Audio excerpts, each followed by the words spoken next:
سورہ التین کا پیغام۔ اللہ پاک انسان کی آسانی کے لیے ان جگہوں کو شاہد کہہ رہا ہے کہ یہ انسانی واقعات کی جگہیں ہیں اور آج کے انسان کو معلوم بھی ہیں، یعنی موجود ہیں، دیکھی جا سکتی ہیں، یاد بھی ہیں ان کے گرد و نواح پہ گزرنے والی داستانیں۔ یہ بار بار دہرائی جانے والی داستانیں ہیں جو نسل در نسل بتائی گئیں، سمجھانے کے لیے، سبق سیکھنے کے لیے، سکھانے کے لیے۔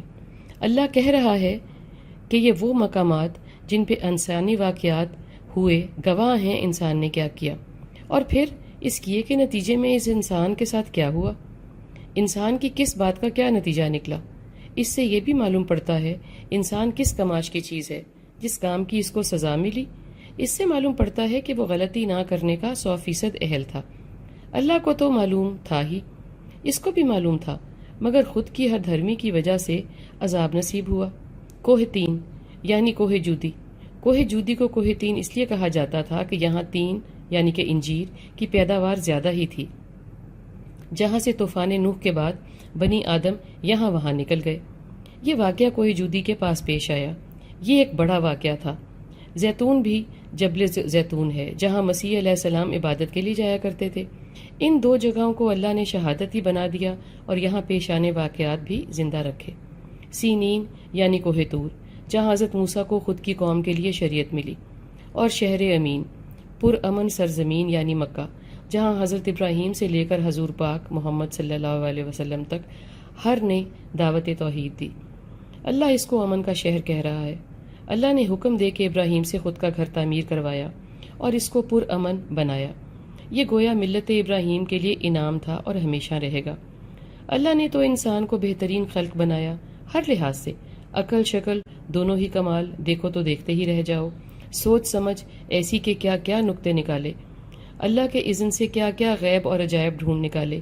یہ سب اللہ نے اس کو ہی بخشا جس کو انسان کہا، اور انسان کے لیے دریافت کے بعد، امتحان کے بعد انعامات رکھ دیے بے بہا۔ انسان میں اللہ نے خیر و شر کی تمیز، نیکی و بدی کا امتیاز، عدل سے محبت اور ظلم سے نفرت رکھ دی ہے۔ میں کہتا ہوں اس کے خمیر میں گون دی ہے۔ اب اگر وہ کہے کہ مجھے معلوم ہی نہیں پڑتا کہ مجھ سے کیا چاہا جا رہا ہے تو درست نہ ہوگا۔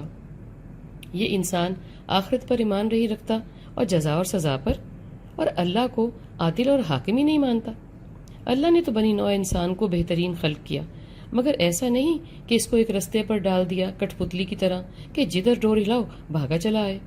اس میں تو اللہ نے شعور رکھ دیا ہے کہ کیا صحیح کیا غلط، اور اس فیصلے پہ چھوڑ دیا ہے اختیار دے کے کہ جو چاہے وہ کرے، وہ اختیار کو جیسا استعمال کرے۔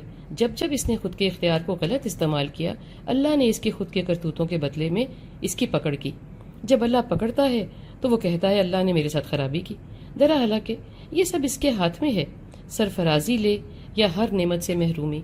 جو شخص بھی خود کی احسن تکوین کو جان جائے گا اور تقوی اختیار کرے گا، اللہ اس کو نعمتوں والی زندگی سے نوازے گا۔ یہ اس کی سنت ہے۔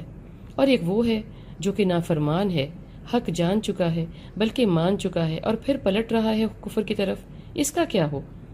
وہ تو بہت بڑا مجرم ہوا۔ اللہ اس کو سزا نہ دے تو وہ سب سے بڑا، سب سے حکمت والا حاکم بادشاہ کیسے ہو؟